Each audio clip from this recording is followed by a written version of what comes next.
Muito bem. Gente, eu pensando, orando a Deus, né, a respeito do que seria a nossa porção de hoje, né? A caminhada com Jesus, ela é como se fosse o desenrolar de um pergaminho, né? O Senhor poderia nos revelar tudo de uma única vez, mas assim como abre um pergaminho, a gente vai vendo aos poucos, vai acessando aos poucos, porque isso faz parte do nosso crescimento, da nossa jornada, né? E eu perguntei a Deus assim, Senhor, o que é mais importante? O que é mais importante para falar hoje, né? Porque tudo é tão importante, então, se perguntar o que é mais importante. E aí eu me lembrei de quando Jesus estava sendo questionado, sendo confrontado muitas vezes, e eles perguntaram para ele assim, qual é o principal mandamento? Qual é o mandamento mais importante? E Jesus respondeu através desse texto que eu vou ler com vocês, né? E eu não vejo forma melhor da gente começar a Casa do Pão e além de ir no maior de todos os mandamentos que Jesus falou, né? E aí está lá em Marcos, capítulo 12, do versículo 28 ao 31. Eu vou ler para vocês aqui, ó. Um dos mestres da lei achegou-se e os ouviu argumentando. Ao constatar como Jesus lhes houvera respondido esplendidamente, perguntou-lhe: de todos os mandamentos, qual é o mais importante? Esclareceu Jesus: o mais importante de todos os mandamentos é este: ouve, ó Israel, o Senhor, o nosso Deus, é o único Senhor. Amarás, portanto, o Senhor teu Deus de todo o teu coração, de toda a tua alma, de todo o teu entendimento e de toda a tua força. E o segundo é: amarás o teu próximo como a ti mesmo. Não existe qualquer outro mandamento maior do que estes. É interessante pensar que quando Jesus fala isso, né? E se a gente for lá nos 10 mandamentos, a gente vê lá sobre não matar, não roubar, não cometer adultério. Ele vai falando de vários, não adorar outros deuses. Mas quando Jesus coloca esse aqui como mais importante... Só um minuto, tá me atrapalhando. Quando Jesus fala que esse é o mais importante, ele não tem nenhum antes dele, nós podemos pensar que se nós vivermos esse mandamento, é impossível não respeitar os outros. Então, se nós amarmos o Senhor com todo o nosso coração, com todas as nossas forças, toda a nossa alma, todo o nosso entendimento, é impossível você viver este mandamento, que ele considera ser o maior de todos, e não viver os outros. Então, matar o outro já não vai ser uma coisa que você vai precisar pensar, se você vive isso daqui. Não adulterar não é uma coisa que vai ser um problema para você se você estiver vivendo isso daqui. É impossível. É como se esse mandamento anulasse, não anulasse no sentido de que eles não são importantes, mas anulasse a necessidade de você se preocupar em cumprir os outros, porque cumprindo isso, inevitavelmente você já cumpre tudo. E aí eu quero passar em cada parte desse texto com vocês, não só a título da gente aprender, ou da gente relembrar, ou fortalecer a nossa fé, ou fortalecer como alimento do nosso coração a palavra de Deus, mas também para que a gente sonde se algum desses elementos tem sido enfraquecido, porque eu penso assim, vamos pensar, só para ficar mais claro, se o maior e o mais importante dos mandamentos é isso aqui? Onde que o inimigo das nossas almas vai atuar para nos tirar do foco da vontade de Deus, para nos fazer ser desobedientes a um mandamento dele? Se isso daqui é o mais importante, onde o diabo vai nos atacar muito? Aqui. Então, quando a gente estiver falando, eu quero que você pense naquilo que foi talvez tentado ser retirado de você, roubado de você, minado em você. Porque às vezes a gente não vai o diabo não vai ter força para tirar de nós algo, mas ele vai ter força para nos atrasar, para minar, para nos deixar paralisados. E a gente precisa ter atenção a isso, né? Então, o texto fala, amarás, portanto, o Senhor teu Deus de todo o teu coração. E aí, quando a gente fala de todo o coração, é inevitável citar Provérbios. Quando fala em Provérbios 4, 23, sobre tudo que se deve guardar, guarda o teu coração, porque dele procedem as fontes da vida. Então, é impossível a gente amar ao Senhor de todo o coração se antes disso a gente não guardar o nosso coração. Porque se a gente não guarda o coração, o diabo ele rouba aquilo que era para a gente ofertar para quem? Para o Senhor. Então, se eu devo amar a Deus de todo o meu coração e eu não guardo o meu coração, eu permito que algo seja roubado de mim, e esse algo era exatamente aquilo que eu tinha para entregar para Deus. Se o diabo pega uma parte, não é todo mais. Se ele tem acesso a um pouco, não é todo mais. Se tem alguma coisa no nosso coração que divide o espaço, ou está vazio porque alguém roubou, aí eu quero confrontar para que a gente tenha uma responsabilidade sobre isso. Se tem algo vazio no nosso coração porque alguém roubou, não foi porque a culpa não é desse alguém. A culpa é nossa. A responsabilidade é nossa. Porque nós permitimos, de alguma forma, que alguém acessasse algo que pertencia apenas a Deus. Todo o nosso coração. O coração é a fonte da vida.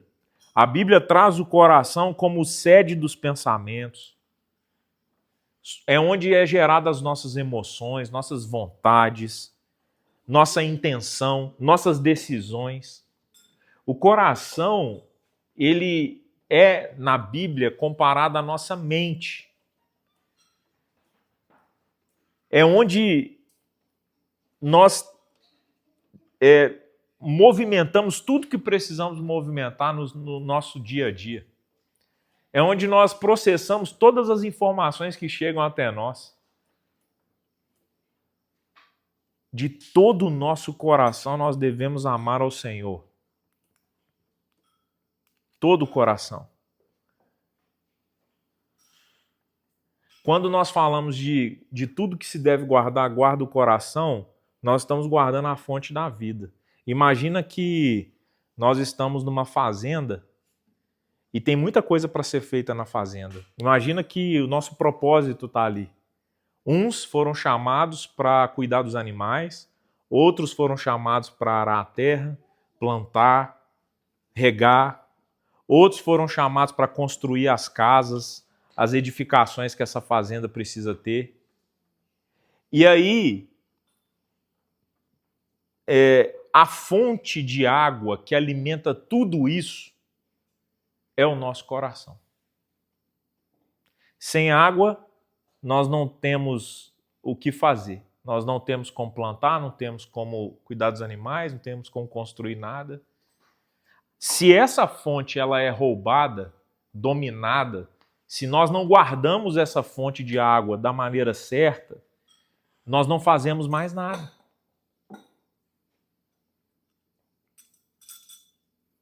E muitas vezes a gente acha que o diabo ele vai secar a fonte, mas basta que ele suje a fonte. Nem sempre ele vai tirar toda a água, mas ele vai sujar a água. E aí nós começamos a oferecer uma água suja, começamos a experimentar uma coisa que é a contaminação de dentro para fora. Quando nós não guardamos o nosso coração, nós viramos caçambas emocionais. Tudo, qualquer lixo que alguém quer jogar em nós, a gente aceita, a gente recebe. Cai dentro do nosso coração e aí a gente começa a se acostumar com lixo, começa a se acostumar com coisas que não deveríamos e começamos a acreditar que aquilo é o que existe para nós. Só que uma vez que essa água está suja também, tudo que a gente faz, quando a gente vai jorrar uma água limpa em alguém, tudo que a gente faz, na verdade, começa a estar contaminado e começa a jorrar no outro. E aí jorramos uma água suja. Quando o Senhor fala, ama o Senhor de todo o seu coração, quando ele está falando isso, ele não está dizendo que, olha, se você não me amar de todo o coração, eu não te recebo, eu não te aceito. Mas, mais uma vez, o mandamento de Deus, na verdade, nos serve. Para pensar. Se a gente não dá uma parte do nosso coração, ele é todo, ele é completo, nós somos completos. Pessoas completas oferecem aquilo que é completo. Oferece aquilo que é maravilhoso.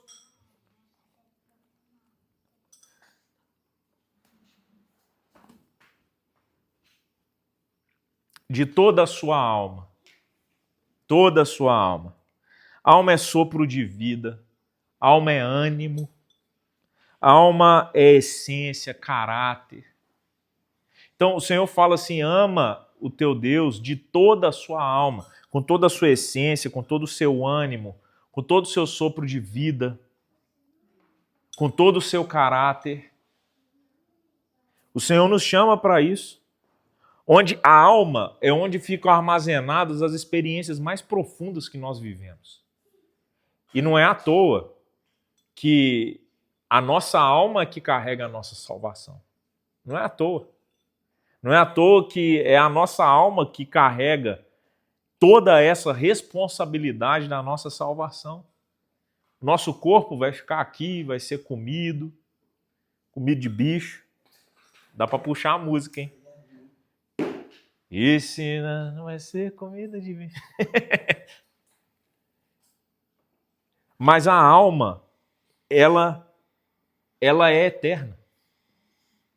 A nossa alma, ela é eterna. Toda alma é eterna. Os que vão para o céu e os que vão para o inferno, a alma é eterna. Por isso que eu falei para vocês que não adiantava só resolver o problema da eternidade. Porque tinha que ter a salvação.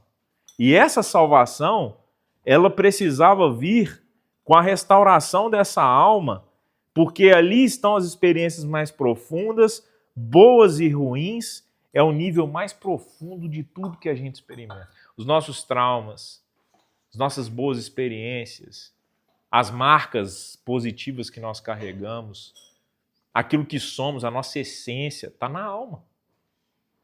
E quando nós falamos assim, de toda a sua alma você deve amar a Deus, é colocar tudo que você tem de essência, de caráter. Quando alguém desliza, quando alguém peca, quando alguém gera um escândalo, destrói famílias, quando alguém vai lá e entra num nível de corrupção, essa pessoa, ela está... Onde que está sendo a atuação na vida daquela pessoa? É na alma. A essência dela se perde. O caráter dela não está sendo usado para aquilo que Deus espera. E aí eu quero falar de alguns versículos que sustentam isso que a gente está falando. Olha como que a alma é tão importante. Em Salmo 42, 1. Como a corça anseia pelas águas correntes, a minha alma anseia por ti, ó Deus. Não está falando assim, meu espírito anseia por ti. Não está falando meu coração anseia por ti. A minha mente, não, a minha alma. Ou seja, o mais profundo, Assim como a corça precisa de água e ela procura, caminha quilômetros e quilômetros e quilômetros para encontrar água, a minha alma também faz o que for necessário para te encontrar, Senhor. A alma, o mais profundo. Salmo 23:3, refrigera a minha alma, guia-me pelas veredas da justiça por amor do seu nome. Refrigera a minha alma.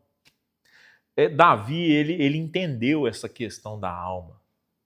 E a alma, ele punha a alma dele para conversar com o Senhor. E ele conversava com a alma dele. Porque está abatido a minha alma, porque te perturba dentro de mim. Ele falava com a alma dele, ele estava falando com aquilo que era o mais profundo dele. Existem pessoas que ignoram a alma. Acha que tudo está na superfície. Acha que tudo está na vontade. Tudo está no coração. Tudo está no que eu penso. Não. Essa camada ela é muito superficial perto daquilo que acontece por baixo, como se fosse um iceberg que a gente vê o coração é a ponta, a alma é o corpo inteiro de um iceberg. Tem coisas que estão lá dentro da alma que precisam sair. Vocês conseguem perceber que quando algo está travando lá no fundo da alma, isso nos impede de amar o Senhor com toda a nossa alma? É por isso que nós não podemos tolerar que algo esteja no lugar que não deve estar, prejudicando a nossa vida, prejudicando a nossa alma, travando a nossa alma. Porque senão a gente não cumpre o maior e o mais importante dos mandamentos, que é amar a Deus com toda a nossa alma. É nossa responsabilidade encontrar a cura para aquilo que nos perturba, para aquilo que nos tira a paz, para aquilo que nos traumatiza, que nos paralisa. Por quê? Porque enquanto a gente não encontra essa cura, a nossa alma não é livre para amar a Deus por completo. Olha os outros textos que falam de alma. Pois que adiantará o homem ganhar o mundo inteiro e perder a sua alma? Ou o que o homem poderá dar em troca de sua alma? Olha o quão importante é a alma. O que o homem poderá dar em troca da sua alma? O que ele pode dar? O que a gente poderia fazer? Estou morrendo. Estou morrendo. Eu tenho tudo aqui, eu vou te dar tudo, você salva minha alma. Você me ajuda a resolver o problema da alma. Eu não quero passar a eternidade no inferno, não, me ajuda. Não, nada. O que o homem pode dar pela alma dele? Que adianta conquistar o mundo inteiro e perder a alma? Perder a essência, perder o caráter? Perder o que há de mais profundo? Que é aquilo que é o foco e a direção da salvação do Senhor para nós. Que adianta? Se você quer entender isso melhor, segura a mão de quem está morrendo. Peça a Deus a oportunidade de segurar a mão de quem está morrendo. Você vai entender que naquele momento, nada, absolutamente nada importa mais. Nada. Problema, dinheiro,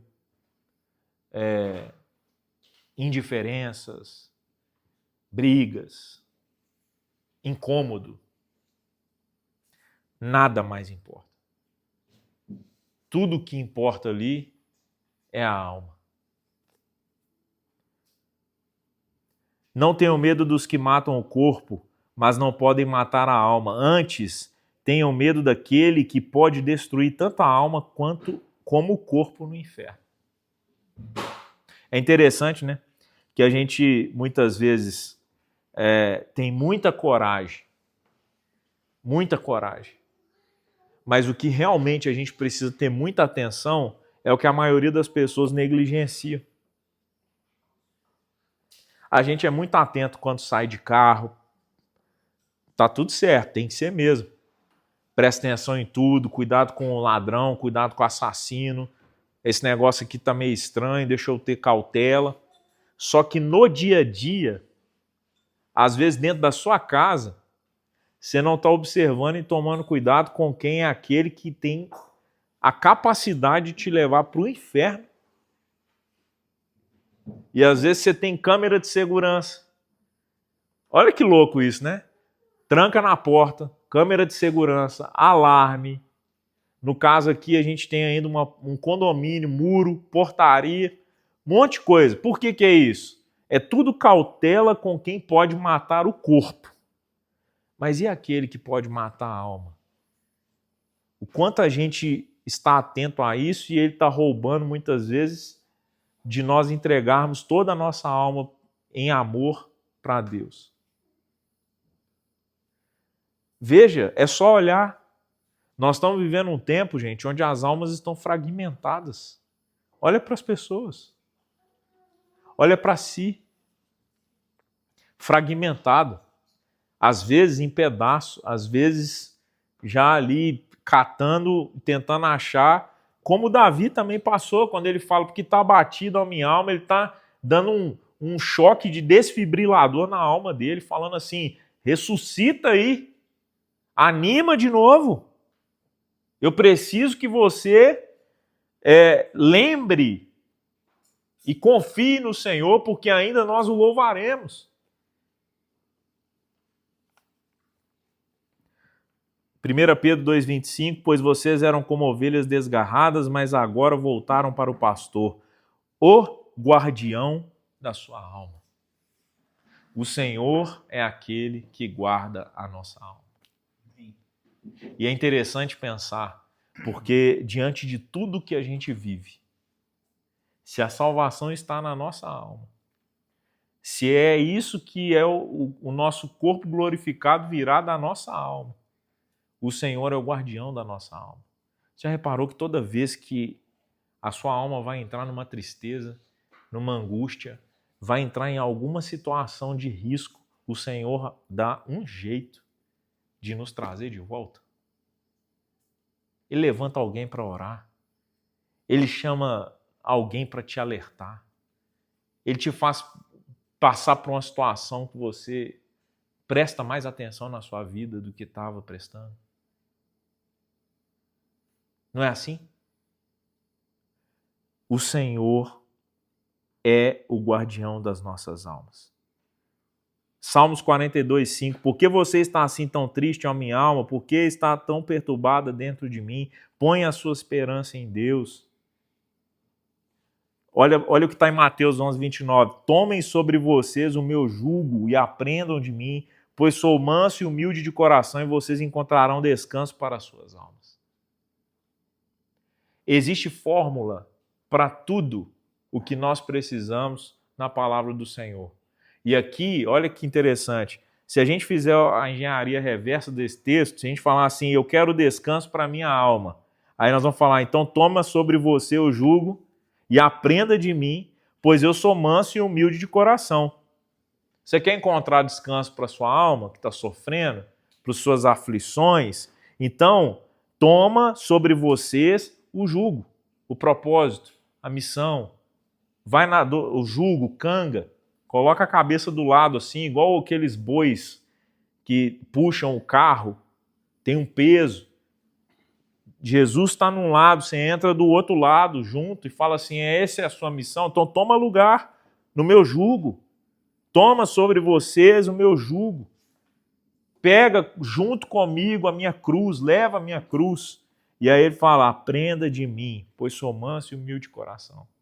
Se a gente não aprende, se a gente não tem um coração ensinável, isso reflete na alma. Olha que loucura, né, a gente pensar. De todo o nosso coração, se a gente não tem um coração ensinável, se a gente não guarda o nosso coração, porque a maioria das pessoas que não tem um coração ensinável é porque não guardou o coração, de alguma maneira isso afetou, e essa pessoa não pode ser fraca, não pode ser exposta, ela não tem coragem de falar da vulnerabilidade, ela não pode estar errada, e aí ela não tem um coração ensinável. Quando ela não tem um coração ensinável, isso afeta a alma. E, sinceramente, gente, eu acho que, para pensar, não é tão difícil quando você olha para uma pessoa e ela tem que estar sempre certa o tempo todo. A pessoa ela não pode ser livre, natural. Ela não pode ser uma pessoa que comete erros, que tem fraquezas, que tem coisas que ela é forte. Não, ela sempre tem. Aí essa pessoa começa a viver uma vida que ela não tem descanso. Olha como que algo é tão completo que reverbera em tudo que nós somos, tudo que nós fazemos, tudo que nós temos. Salmo 103, 1. Bendiga o Senhor a minha alma, bendiga o Senhor todo o meu ser. Salmos 35, 9. Então a minha alma se alegrará no Senhor e se regozijará na sua salvação. A alma, toda a nossa alma, toda a nossa alma. E aí vem a outra parte, de todo o seu entendimento. Gente, entendimento é muito mais do que conhecimento. Entendimento é muito mais do que conhecimento. Entendimento, ele está mais alinhado com sabedoria do que com conhecer a resposta sobre algo. A maioria das pessoas foca em conhecer a resposta. E o homem é treinado assim. Para pensar. O homem é treinado para ter resposta para tudo. A própria ciência, ela é um desdobramento das perguntas que o homem tem. Então, a ciência não é a resposta. A ciência é a pergunta. E toda pergunta busca uma resposta. Só que a sabedoria ela vai muito além de ter as respostas. Porque a maioria das vezes, quando o assunto é Deus, ou quando o assunto é ser humano, a gente não tem todas as respostas. Por mais que a gente pense que tem, a gente não tem. E aí que entra quando Deus fala sobre entendimento. Ele está falando sobre compreensão, sobre a construção do raciocínio e da lógica. Como que você constrói o raciocínio sobre algo? Como é que você analisa o pão? Quando você olha para o pão, esse sanduíche aqui, quando você olha para ele, você está analisando ele, você analisa como? Qual que é o seu raciocínio lógico sobre isso? Existem pessoas que vão só olhar para o lado da ciência e da resposta. O pão é consequência do trigo que foi plantado pelo homem e tá. Vai ter gente que vai analisar isso sobre uma ótica muito além da ciência. Vai entender o que o pão representa, o que é o alimento. Jesus, ele mostra, quando a gente fala de partir o pão, algo que vai muito além da ciência. Muito além do entendimento humano, muito além daquilo que a gente está acostumado. Apanhando aqui com esse trem, né?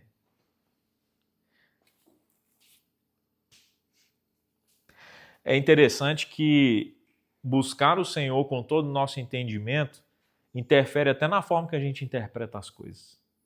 Até no filtro que a gente usa. Se eu tenho uma disposição de não buscar o Senhor com todo o meu entendimento, eu vou colocar uma forma de interpretar tudo na minha vida. Tudo. Eu vou olhar para o outro julgando o outro o tempo todo. Por quê? Porque se eu buscar a Deus com todo o meu entendimento, eu vou encontrar humildade. É inevitável. Eu encontro humildade. Quando eu encontro humildade, eu não julgo o outro. Mas eu penso em ser um facilitador do outro. Quando eu busco a interpretar as coisas com o meu entendimento, eu vou cometer equívocos. Porque eu vou olhar a coisa sob uma perspectiva muito limitada.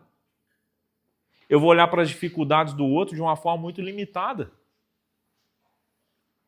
Às vezes eu vou olhar por que ele não cumpriu o que ele prometeu, por que ele não fez o que ele falou, por que ele agiu com nervosismo naquele momento, e eu vou estar olhando para aquela pessoa de uma forma muito limitada, porque eu não busco com base no entendimento.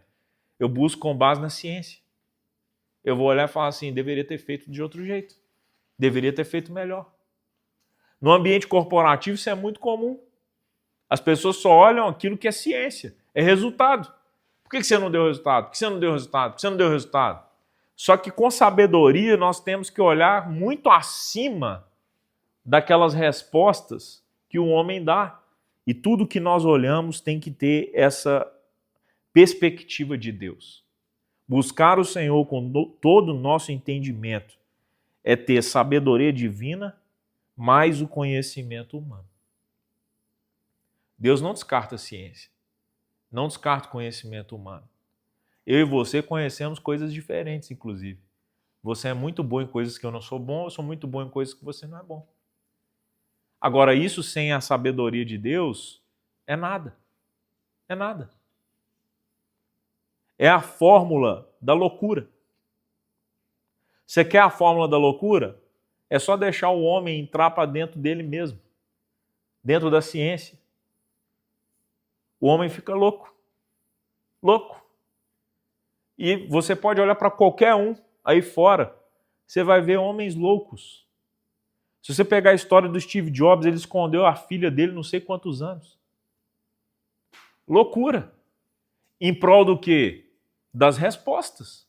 Em prol dos negócios, em prol de muitas coisas. Apenas, sem a sabedoria divina. É. E uma coisa que eu ouço muito lá é: se você não tem a revelação dessa palavra de Deus, você também fica louco. Fica louco. Então, mesmo que você pense assim, poxa, eu estou estudando algo que é o próprio Deus, não, mas você fica doido. É muito longe assim. É. Precisa ter a revelação de Deus, a presença de Deus em tudo que for. É. Estudar justamente por causa das pessoas. E ótimo isso. Até a própria palavra de Deus, se você olhar para ela sob a perspectiva humana, você enlouquece. Por isso que existe uma sabedoria que ela não é dada pela sua idade, ela não é dada pelas suas experiências, ela não é dada pelo conhecimento, por quanto você estuda. Existe uma sabedoria que a própria Bíblia fala que Deus dá a quem busca. Ela é gratuita. Precisa buscar, que é a sabedoria de Deus. Quantas vezes eu olhei para algumas coisas, até no próprio negócio, gente. Às vezes o empresário me manda uma mensagem e ele está com um problema e eu não sei resolver o problema dele naquele momento. Não sei. E eu falo assim: Deus, tem um problema. Eu não sei resolver esse problema agora. Não sei. Está faltando algum elemento aí, eu não estou entendendo o que está acontecendo. E aí, às vezes eu vou dormir, às vezes eu sonho com a solução. Às vezes eu acordo com a solução. Às vezes eu estou tomando banho e a ideia vem na minha cabeça. Quantos empresários eu já ajudei a resolver problema deles? E resolver problema de resolver mesmo, de ter a solução que eles aplicam e funciona, não através do que eu estudei na FGV, não através do que eu estudei na faculdade de Direito, não através daquilo que eu tive de experiência como empresário na minha vida, mas através da sabedoria que vem do alto. Quantas vezes você aconselhou alguém e aquilo não veio do quanto você sabe? Porque a própria palavra de Deus, se ela for retirada de contexto, ela pode, ao invés de ajudar alguém, ela pode acabar de enterrar alguém. Ela pode ser usada para acusar as pessoas. Ela pode ser, eu posso separar um trecho aqui e mandar uma indireta para você, te acusar, te fazer sofrer, te fazer detestar Deus mais ainda. Então, gente, buscar o Senhor com todo o nosso entendimento vai muito além do que nós sabemos e das respostas que nós procuramos. Vai de buscar o Senhor, de amar o Senhor com tudo aquilo que a gente sabe, buscando dele toda a sabedoria que nós devemos buscar. Provérbios 3, 5, 6. Confia no Senhor de todo o teu coração e não te estribes no teu próprio entendimento. Não se apoie no seu próprio entendimento. Não confie no seu próprio entendimento. Não tome decisões no seu próprio entendimento. Reconhece-o em todos os teus caminhos e ele endireitará as tuas veredas. É interessante, né? Que assim, se a gente toma como base o nosso próprio entendimento, a gente não tem uma correção de rota se a gente estiver no caminho errado. Em tudo. Em tudo. Seja um conselho, seja dentro da família, seja no casamento, seja nos negócios. Posso dar um exemplo dessa semana? Claro. O Kaique me mandou uma mensagem essa semana falando assim, um cliente me procurou e me pediu um orçamento. E, cara, eu passei o orçamento, o cliente veio com preço menor, e aí eu fiz. Ele tava meio indignado, assim, porque ele sabe muito. E o cliente queria pagar muito menos. E ele mandou, tipo, cara, aí eu fui e respondi assim, assim, assim. Se ele fosse viver apoiado no seu próprio entendimento, o próximo cliente ele ia cometer o mesmo erro. Na hora que ele me mandou a mensagem, eu falei assim, nossa, tá aqui o erro. Tá aqui, ó. Ele não viu. Ele não viu o que ele fez. Ele acha que ele fez bem, mas ele não fez bem. Eu falei assim, você cometeu um erro na negociação, você fez isso, isso e isso. Da próxima vez você vai fazer isso, isso, isso e isso. Por que ele está fazendo? Por que a gente está? O que a gente está fazendo? Voltando para o contexto do Senhor. Se ele confia no próprio entendimento e não pergunta a Deus o que deve ser feito, ele não corrige a rota. Ó, reconhece-o em todos os teus caminhos e ele endireitará as tuas veredas. Não vai ter endireitamento de vereda, de caminho. Não vai ter ajuste de rota. Então, buscar e amar o Senhor de todo entendimento é colocar Ele como o centro de toda a sabedoria, de todas as decisões, de todas as perguntas, de tudo aquilo que você acha que é o certo a se fazer. Nós estamos aqui na Casa do Pão. A gente vai para muitas casas. Qualquer casa que um anfitrião... Daqui a pouco eu vou explicar para vocês tudo como vai funcionar, tá? Mas qualquer casa que alguém falar, eu quero receber a Casa do Pão na minha casa, não vai ser só isso que vai nos levar até a casa dessa pessoa. A gente vai orar, vai ter a sabedoria de Deus e o Senhor vai nos mostrar se é para ir para aquele lugar ou não. Entende? Porque pode ser que através do nosso próprio entendimento a gente dê acesso e liberdade para que o inimigo destrua algo que Deus está construindo. Então não pode ser no nosso próprio entendimento. Nossos dízimos e ofertas, eu vou explicar para vocês. Mas como a gente não tem salário para pagar, estrutura para sustentar, vai ser tudo direcionado a restaurar as pessoas e a suprir necessidades reais de pessoas que realmente precisam. Mas até para isso, nós vamos ter direção do Senhor. Porque não é aquele que vem com a aparência de que precisa. Sabe o que está escrito lá em Timóteo? Que ele fala assim, eles têm aparência de piedade, mas negam o seu real poder. Que eram o cenário do fim dos tempos, os últimos tempos.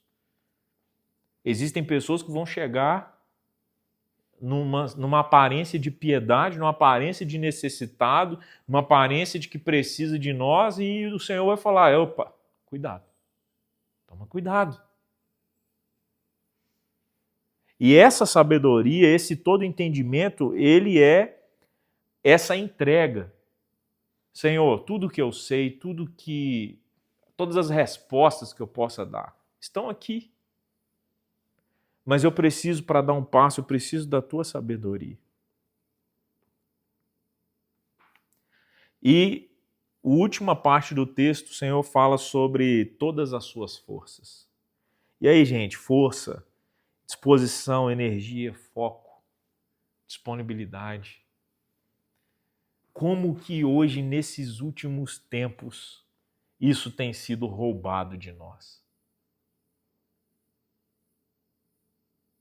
É só eu que acordo cansado?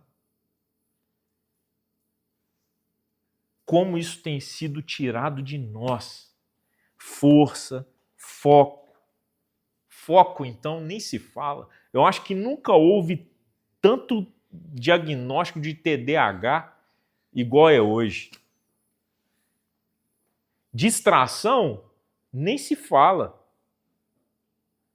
Nós somos viciados em dopamina. Não tem um aqui nessa sala que não é viciado em dopamina. Você já fechou o Instagram e abriu de novo? Fechou e abriu? Tipo, eu abri por quê de novo? Acabei de olhar. Por que eu abri de novo? Você faz no automático. Tipo, o corpo pedindo dopamina. Me dá mais, me dá mais. Me dá essa felicidade barata. Me dá essa felicidade barata. Me dá mais um pouco. Me dá mais um pouco. Com todas as suas forças. Que Deus tenha misericórdia de nós nessa parte. Porque a nossa força é um lugar que o inimigo tem minado e distraído e colocado assim vários obstáculos para que a gente não entregue e ame o Senhor com todas as nossas forças. E é interessante, né? Porque a própria palavra já resolve isso também. Ela fala assim, em Isaías 40, 29, dá força ao cansado e multiplica as forças ao que não tem nenhum vigor. Esse é o nosso Deus. Dá força ao cansado e multiplica as forças para aquele que não tem nenhum vigor. Se você está aqui hoje e em alguma área de sua vida, em algum momento, você está se sentindo dessa forma, e não é uma resposta física, tá? Nem sempre vai ser arrumando o corpo que vai vir essa força. Porque essa força, tem gente que é de academia, bombado, todo fitness, shapeado, como fala por aí, e essa pessoa está sem força. Sem força. Sem força para tomar uma decisão. Sem força para tirar alguém da vida dela. Sem força para conquistar outras pessoas. Sem força. Teve um vídeo, eu acho que mandei foi para você, Simone, da mulher com a tesoura. Eu mandei para a tia Simone, falei, nossa, Deus, que vídeo é esse, meu Deus do céu. A mulher com a maleta e uma tesoura pendurada assim, num barbante, e ela com a maleta, e ela cheia de corda nos braços, nas pernas, na maleta também. E ela ia tentando alcançar a tesoura, e não conseguia, as cordas puxavam, aí de repente ela alcança a tesoura. Quando ela alcança a tesoura, ela pega a tesoura, corta a corda que está segurando a tesoura, abre a maleta. Quando ela abre a maleta, tem mais 3 tesouras dentro da maleta, ela vai lá e coloca a outra e guarda. Ela toda amarrada. Podia usar a tesoura para cortar, se libertar. Tem pessoas que não têm força para se libertar. E aí aqui entra muita coisa. Força para amar o marido, a esposa, força para brincar com os filhos, força para orar, força para ler a Bíblia, força para falar do amor de Deus para alguém, para abraçar alguém, para ajudar alguém. Hoje uma vizinha nossa mandou assim, gente, meu carro está sem bateria, tem alguém aqui que tem aquele cabo de fazer enxerto na bateria? Eu lembrei, falei, opa, eu fiz um cabo de 16 milímetros com o cabo da obra. E aí a gente estava organizando tudo aqui para a gente receber a primeira casa do pão, oração, um monte de coisa acontecendo. E na hora eu tive força. Aí você fala, isso não é nada. Não é mesmo, não. Mas quantas vezes a gente não faz nada? Está lá diante de nós a oportunidade, a gente não faz porque falta força. E lá dentro de você está assim, nossa, eu não estou tendo força nem para mim mesmo, vou ter para ajudar o outro. Estou tendo força nem para minha casa, para aguentar o tranco, eu vou ajudar o outro. Eu mandei mensagem na hora. Falei assim, estou indo aí agora, me fala qual que é a sua casa. Aí acabou que ela entrou em contato com o mecânico, é um carro mais moderno, ela ficou com medo de fazer a chupeta no carro lá e dar algum problema e agradeceu. Quando eu li isso daqui, gente, eu falei assim, Deus, que eu sonda o meu coração e vê onde está faltando força. Nós vamos precisar de força. Vai ter a primeira casa, vai ter a segunda casa, terceira casa do pão nossa vai ser em São Paulo. Na sexta-feira e no domingo vai ser a nossa quarta casa do pão aqui, de novo. Ou na casa que for. Eu estarei lá para outro motivo. E vai ter a casa do pão já em São Paulo, gente. Olha que louco isso. Quantos lugares Deus não vai levar a gente? E se a gente estiver já indo embora, despedindo, quase dentro do carro, e alguém precisar da nossa oração? E se a gente precisar levar alguém em casa? E se a gente precisar deslocar e ir para uma casa muito longe? Nós vamos? Vai faltar força? Vai ser um sacrifício? Entende? Força. Força no nosso dia a dia. Cansaço. O diabo já entendeu que ele pode cansar o povo, que o povo para de fazer o que precisa ser feito. E muito desse cansaço vinha até mesmo de dentro das próprias congregações. O desgaste, as disputas. Nós precisamos restaurar as nossas forças para a gente amar o Senhor com todas as nossas forças. Se você está cansado, aqui é a hora e o lugar. Essa é a hora e este é o lugar da gente renovar as nossas forças. Isaías 40, 31. Mas os que esperam no Senhor renovarão as suas forças, subirão com asas como águias, correrão e não se cansarão, caminharão e não se fatigarão. É louco pensar que isso daqui é uma resposta também para esse tempo. Quando a gente olha e vê todo mundo cansado, todo mundo desgastado. Eu estava falando com o Tarcísio esses dias, falei assim, Tarcísio, nós já estamos vivendo a abreviação dos dias no fim dos tempos. As pessoas acham que o relógio vai começar a contar 15 horas ao invés de 24. Não, ele vai continuar contando 24. Mas olha para a quantidade de coisa que nós fazemos e as informações que nós recebemos.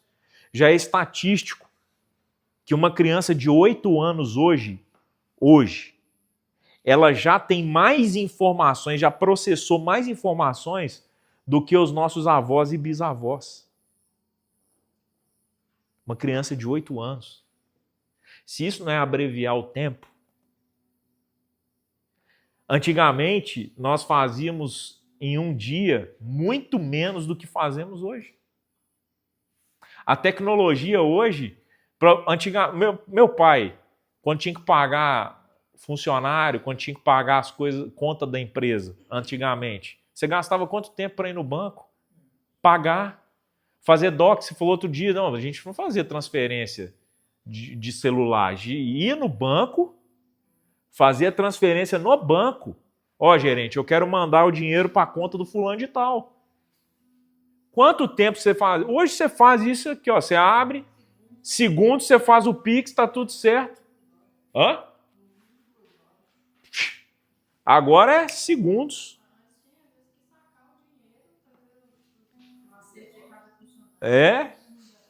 Então, vamos pensar daqui a 10 anos como é que vai estar.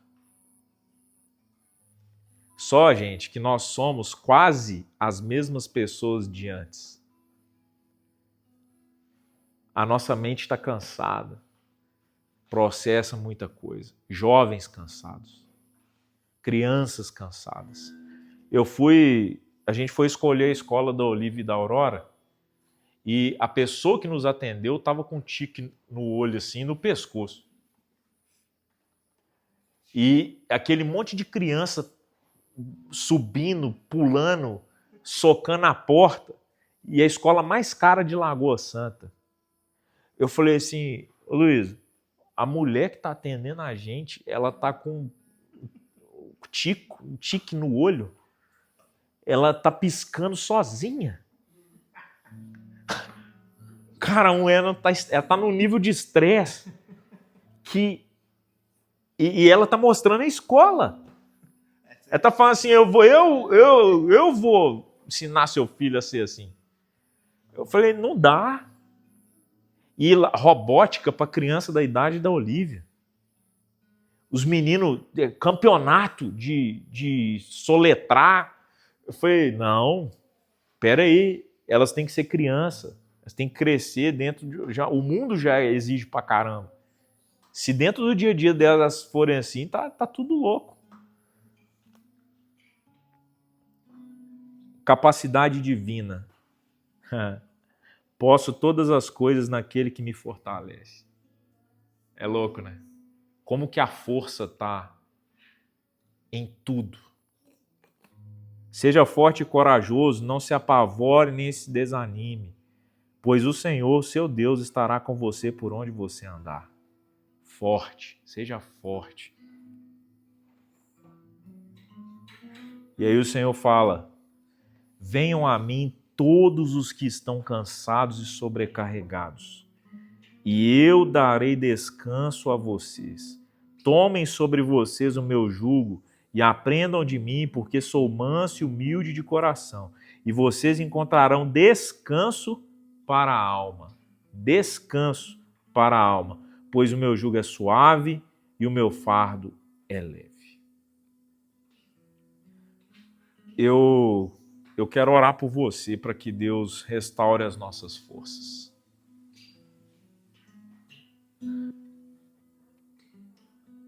E aí tem algumas camadas que a gente precisa ter consciência aqui hoje. Existe aquele cansaço e aquela falta de força que ela vem de uma semana puxada que a gente teve, de uma noite mal dormida, de um dia de estresse difícil, com muita coisa para fazer. E existe aquele cansaço que é um cansaço da alma,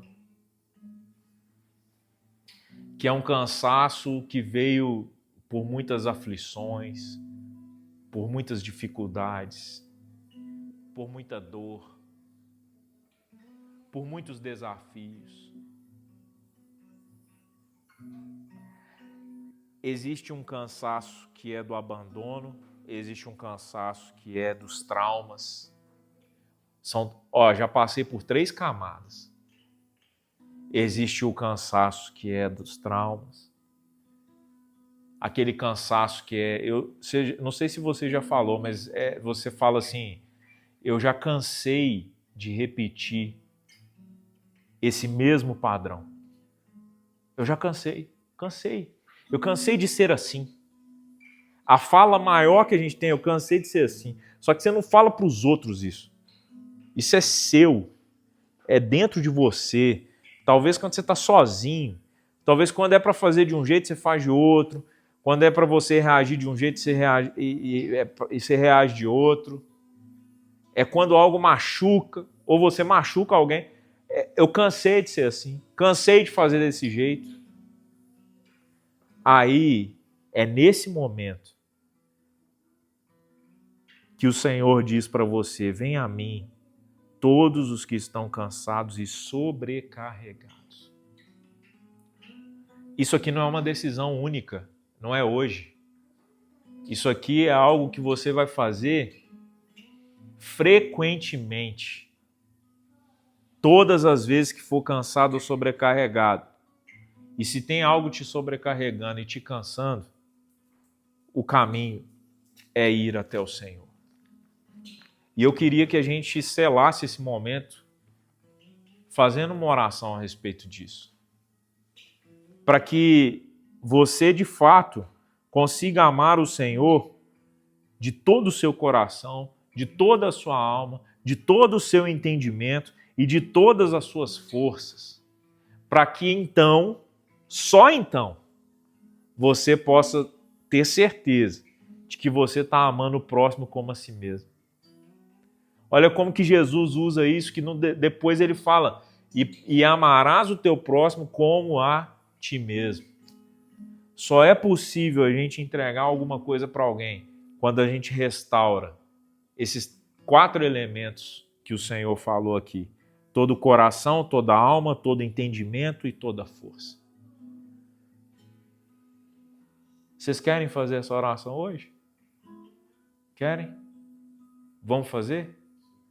Para o Senhor restaurar algo em nós, seja do coração, seja da alma, seja do entendimento, seja das nossas forças, porque o que o Senhor está nos entregando é algo tão precioso que a gente vai precisar estar restaurado nisso. E não é um medicamento que vai fazer, não é uma rotina que vai fazer, ajuda, mas não é simplesmente isso que vai fazer. A gente precisa de algo que venha do Senhor, venha do alto, para nos ajudar. Se você quer fazer essa oração, põe a mão no seu coração, a gente vai fazer essa oração. Você sabe qual desses aqui você precisa ser restaurado. Eu sei qual que eu preciso. Talvez seja em todos. Enquanto a gente ora, eu quero que você fale para Deus, você e Deus aí, o que precisa ser restaurado aqui? Seguro estou nos braços daquele que nunca me deixou. Amém, Jesus. Amém, Senhor. Seu amor perfeito sempre esteve repousado em mim. Aleluia, Jesus. Passar pelo vale, acharei conforto em teu amor, pois eu sei que és aquele que me guarda, me guarda.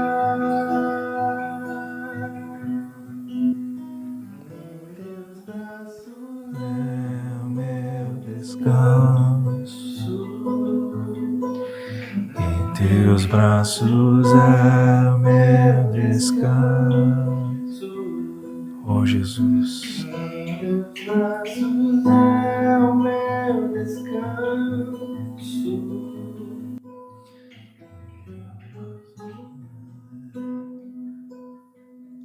Senhor, nós colocamos as nossas vidas mais uma vez, Deus, nas tuas mãos. Deus, nós queremos viver esse mandamento. Queremos amar o Senhor de todo o nosso coração, com toda a nossa alma, todo o nosso entendimento e todas as nossas forças. Eu peço ao Senhor agora, Deus, que aquilo que foi roubado de nós seja restaurado.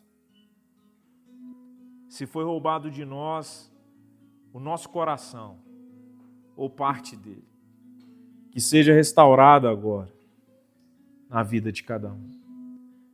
Se foi roubado de nós, Deus, algo dentro da nossa alma, o Senhor é o guardião das nossas almas. Eu sei que o Senhor pode preencher esse espaço que está vazio. Eu sei que o Senhor pode restaurar o que foi perdido, o que foi roubado. Nós pedimos que o Senhor restaure essa noite, Pai. Restaure, Deus, em nome de Jesus. Nós queremos te amar com todo o nosso entendimento. Que não seja a ciência ou as nossas respostas, daquilo que sabemos, conhecedores de algo aqui na terra, mas que seja a tua sabedoria que vem do alto, que nos rega com a revelação, que nos enche de esperança, que nos mostra uma vida muito melhor do que esta que nós podemos ter sozinhos.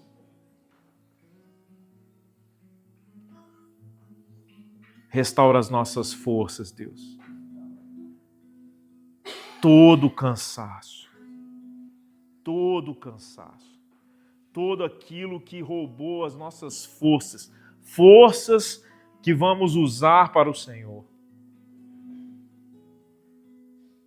Não queremos que o Senhor chegue quando estamos já sem ânimo. Não queremos oferecer qualquer oferta do nosso tempo, da nossa vida, das nossas forças. Não.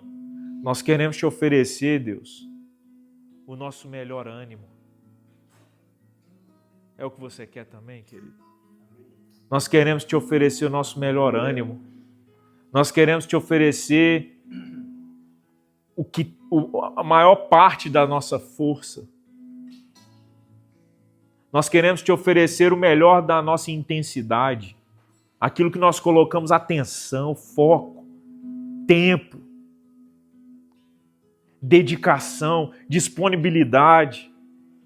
É o que nós queremos, Deus. Restaura as nossas forças. Restaura o ânimo. Nos dê o querer e o efetuar, porque teu é o querer e o efetuar. Planta o querer de novo. O querer de novo. O Senhor pode restaurar aquilo que foi perdido. Tempo perdido. Ânimo perdido.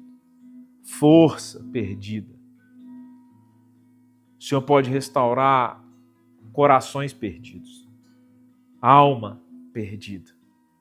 Só o Senhor pode.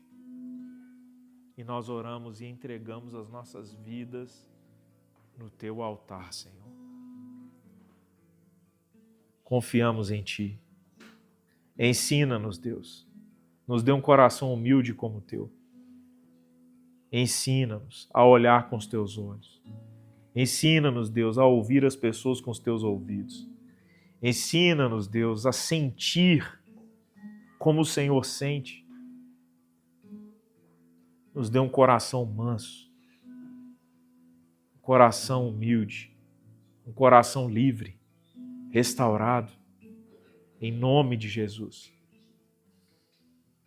Nós declaramos, Deus, que te amamos de todo o coração, com toda a nossa alma, com todo o nosso entendimento e com todas as nossas forças.